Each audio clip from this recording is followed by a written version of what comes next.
Hello everyone, welcome to our purposive communication class. So our topic for today is communication for various purposes. Huwag kayong mag-alala, madali lang tong topic na to and medyo maiksi lang. So stay tuned. Ayan, lesson objectives natin is why do people communicate? What is their purpose? Kinds of speech according to their purpose. Kinds of speech according to delivery. So yan yung mga i-discuss natin ngayon. So yan, why do people communicate? Bakit ba talaga ang mga tao is nakikipag-communicate, no? Ano ba talagang dahilan, no? Kaya nga ang topic natin is communication for various purposes. Ano ba yung purpose, no? Ano ba yung mga various purpose, no? Yung mga iba't ibang layunin mo. Ano bang layunin mo talaga? Bakit ka nakikipag-communicate? So malalaman natin yan at i-discuss natin yan, yung mga layunin na yan o yung mga purpose na yan.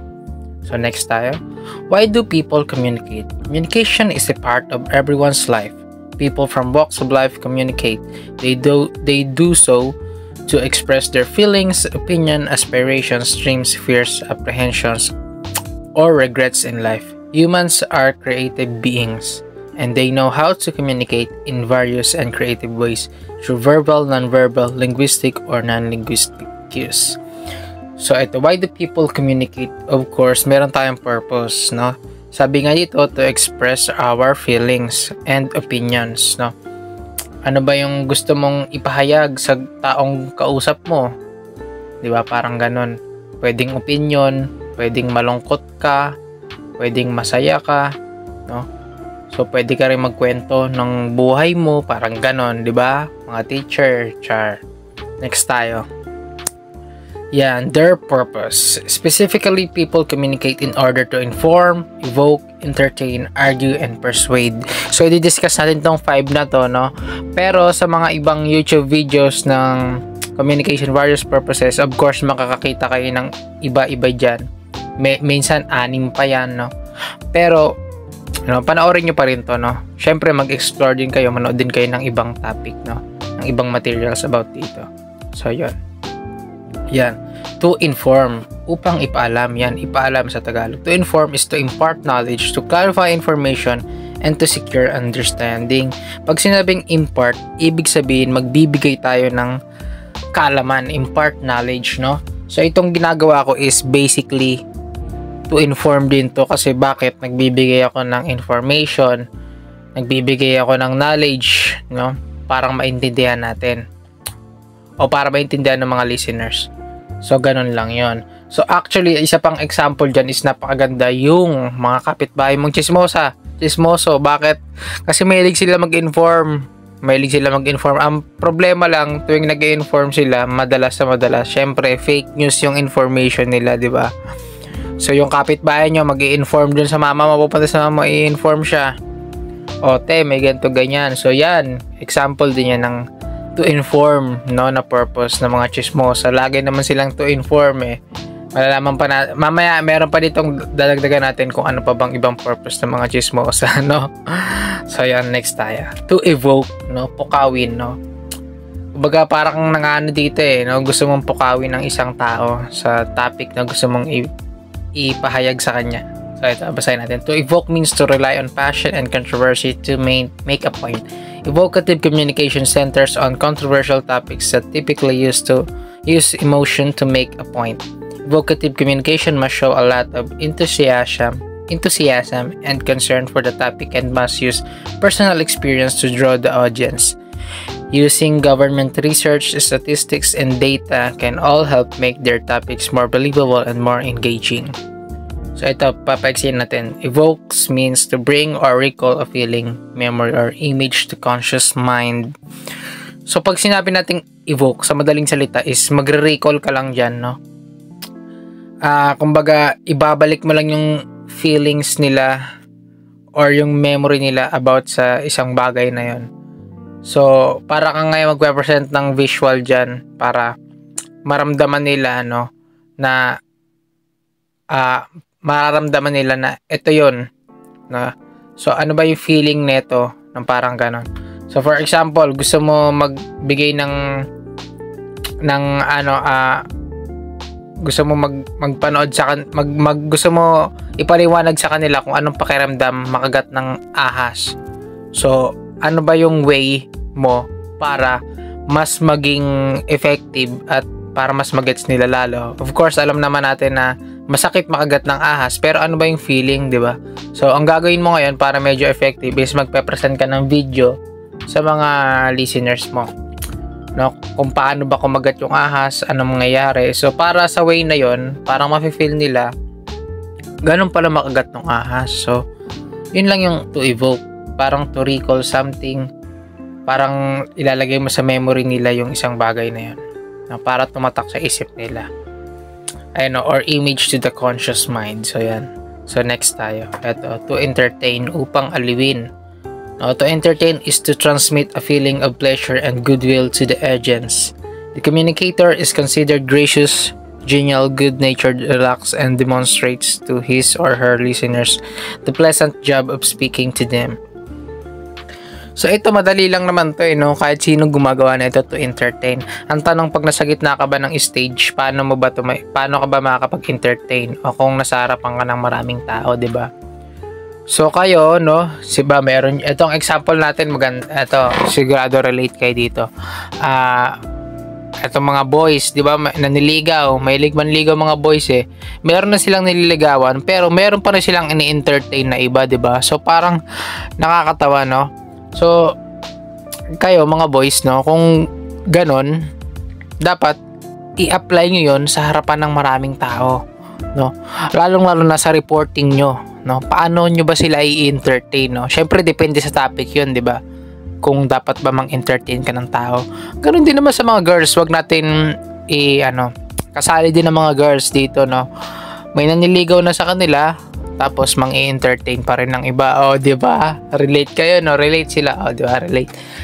So, ngayon, girls, paano nyo ngayon i-apply yan, no? Kung kaya nyo mang-entertain ng tao, dapat kaya nyo rin mang-entertain pag kayo ay nasa harapan ng maraming tao. Di ba? So, yun lang yun. Next tayo.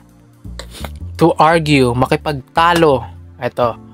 To argue is to persuade, to assent to the plausibility of the communicator's side of a debatable question.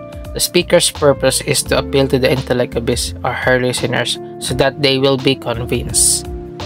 So, ito nakikita nyong dalawang words dito na medyo hindi natin maintindihan.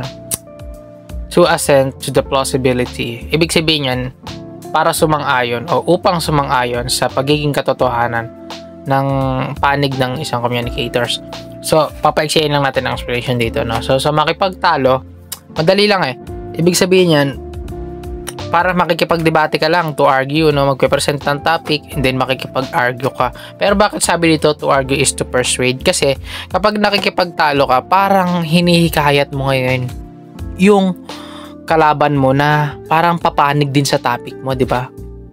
Syempre, may chance na parang papanig din siya sa topic mo.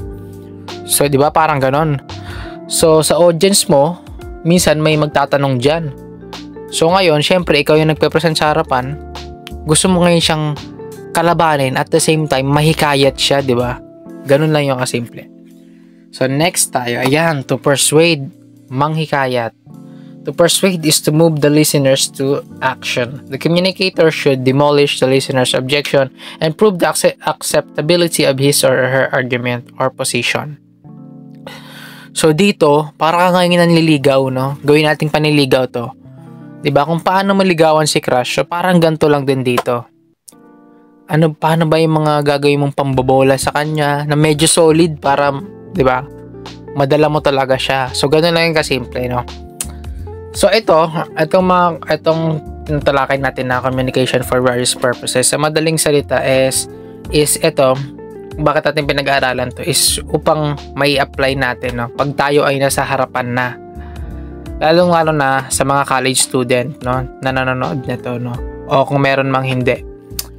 Kasi pag sa harapan tayo, no, kailangan talaga may confidence tayo. And ano ba yung purpose natin, no? Anong klaseng gagamitin nating purpose dito para makipag-communicate sa mga tao sa harapan ng maraming tao? Kasi most of the time, pag college ka na, talagang tatayo ka sa harapan, magpe-present ka talaga sa ayaw at gusto mo. So, ganun lang yun. So, next tayo. Ito.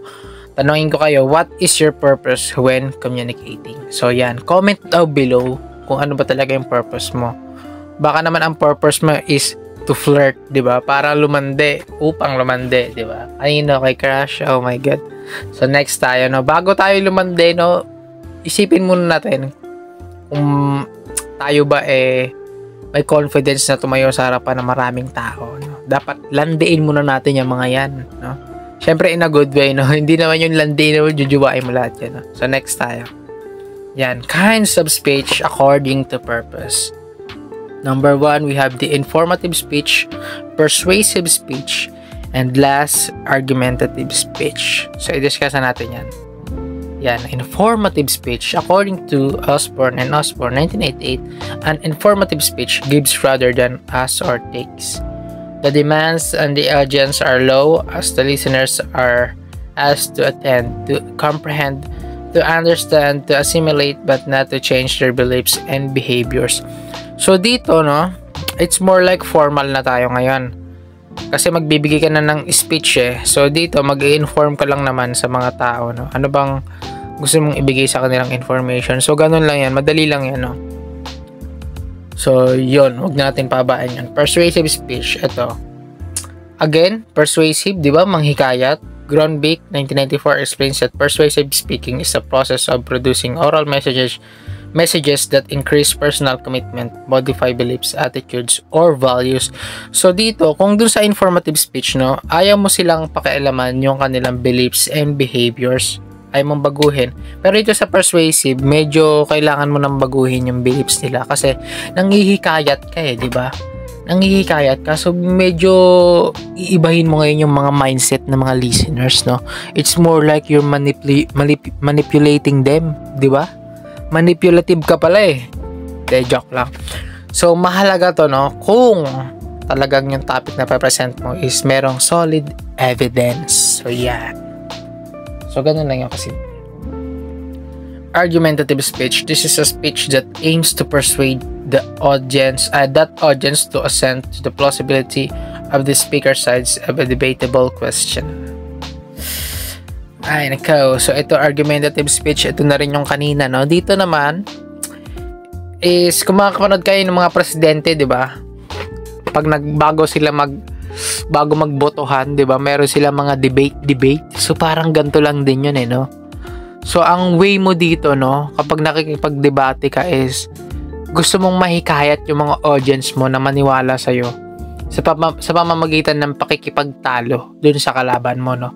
And eventually, baka yung kalaban mo is, no? Sa sobrang solid mo, baka yung kalaban mo is baka mahikayat mo rin, no? At wala nang masabi, di ba? So, minsan may mga ganun napapaisip yung kalaban mo sa argumentative o sa galing mong pakikipagdebate, di ba? Napapaisip sila, parang tama yun siya. So, ganun lang yun, argumentative speech natin. And of course, speech, syempre, formal na yan. Hindi na tayo dyan pwede kung ano-ano pa. Kinds of speech according to delivery. Ito, sir, ano tong according to delivery? Magiging, ano ba kami nito? Rider? Hindi. Read speech. Number 1, we have the read speech, memory speech, impromptu speech, extemporaneous speech. Okay, read muna. Number 1 muna tayo. Read speech. Reading from a manuscript is a manner of a speaking where a written speech is read and delivered word for word. So dito madali lang to kasi babasahin mo na lang yung speech mo, naka-ready na 'Di ba? Sa mga parang presidential speech, 'di ba? May mga ganyan, meron silang binabasa. No, kasi naka-ready na yung sasabihin nila. So more like ganun. Pero minsan parang memorize na rin nila, 'di ba? So yan, memorized speech, of course, madali lang to. This is a written speech which is mastered and delivered entirely from memory. This kind of speech requires the speaker a considerable memory skill in order not to forget his or her first presentation. So dito, kung ano ka na, yung talagang utak mo is matalas, no? Galing mo mag-memorize, ito gamitin mo, mas madali ito, memorized speech. At ang ginagawa ko ngayon, hindi ko naman to memorize. It's more like impromptu, di ba? And it's more like extemporaneous ba yun? So, malalaman natin kung bakit. Yan, impromptu speech. This is a speech where the speaker develops his or her ideas, thoughts, and language at the moment of delivery. So, ito maganda to, no? Isa to sa gawain ng mga genius, di ba? Kapag nakita nila yung topic, kung ano lang yung maisip nila, yun na agad yung sasabihin nila doon, no? Pero hindi naman literal na yun na talaga. Syempre, pag-iisipan pa rin nila.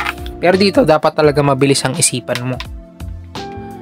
No? Kasi impromptu speech siya eh. Kumbaga, parang biglaan. Tatayo ka agad sa harapan, no? Sa reporting namin, madalas ako yung laging inaano dito eh, no? Kasi kayang-kaya ko mag-impromptu. Hindi naman sana pagmamagaling, ha? Pero, kayang-kaya ko talaga mag-impromptu. Pero, ito kasing impromptu is medyo... Kapag kasi hindi ka nakapagplano, alam mo yun? Medyo tagilid ng onte, eh, no? Pero dapat talaga magaling ka pa rin. So, next tayo. Yan, extemporaneous speech. This is a speech where the topics or ideas are prepared beforehand. However, the speaker will compose his or her views and language only at the moment of delivery. So dito, it's more like keywords na lang yung nakapresent. Tapos, ikaw na mismo yung mag-iisip kung ano ba yung mga gusto mong sabihin. So, ito, medyo mas madali lang to. Mas madali to kung pala sa impromptu para sa akin, no? Kasi kung makikita mo na agad yung mga ideas, eh. Alam mo na agad yung sasabihin mo. Unlike sa impromptu pa, medyo biglaan yun. Diba dito, medyo mas madali ito. Extemporaneous. Madalas itong ginagamit ko eh. Kapag nagpe-present sa harapan, no? Pag tinatamad na ako mag-aral, diba? Pero wag yung gagayahin yun kung hindi nyo talaga kaya. Ginagawa ko lang yung pag tinatamad ako mag-aral, no? Gusto kong gawin tong type ng delivery na to. Pag tinatamad ako mag-aral. Pag medyo masipag ako, ayun. Eh di wow. O, diba? So, I believe tapos na tayo. Ayan, thank you for listening. Dito na nagtatapos ang ating discussion, no? Kung meron kayong natutunan, please don't forget to like, share, and subscribe. And of course, i-share nyo na rin to sa mga college friends nyo, no? Kasi ito ay topic talaga natin para sa college, no? Lalo na sa mga nag-eduk students like me, no? Lagi natin tatandaan, with confidence, tatayo sa harapan, and of course, ano ba yung purpose mo? 'Di ba? Ano yung klaseng mga gagamitin mong purpose? Ano ba yung purpose mo pag nakikipag-communicate ka, kapag nagbibigay ka ng information sa ibang tao, no? So, yun lang. Thank you for listening. Bye!